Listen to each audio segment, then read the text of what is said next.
Hire is not a four-letter word. I know a lot of times in the dental industry, hiring is a frustrating thing. There's a lot of offices that are short-staffed. There's a lot of dentists who feel they can't find anybody good. And there's a lot of negativity around hiring. So, hire is not a four-letter word. And my name is Laura from Front Office Rocks. And I actually have a background in recruiting and I love to hire.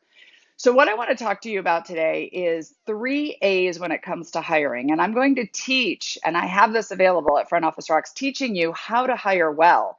Because many times we just don't have a good taste in our mouth or good results from hiring because nobody ever taught us. If you've never been taught how to hire well, then you're probably not going to be necessarily good at it. So, let me tell you the three A's of hiring and how I can help you with that. So, the first thing is having the right attitude. If you go into hiring expecting not to find anybody good, if you go into hiring expecting that everybody is not going to be the right fit or that there's nobody good available, you're not going to find anybody good. So the first step is looking in the mirror and checking your attitude when it comes to hiring.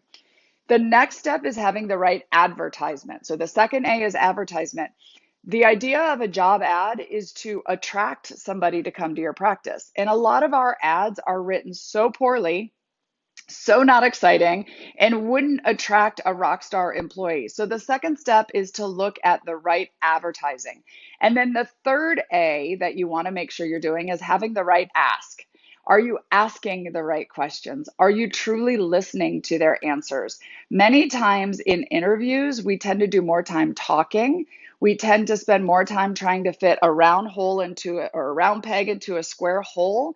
That is not the point of an interview. The interview is to ask the right questions, attract the right employees, and have the right attitude so that you can build a rock star team. And you can learn how to do this. My name is Laura, again with Front Office Rocks, and we are here to help you. So check out more information from us because if we can help you get the right rock stars and we can help train them, your practice is going to grow and flourish.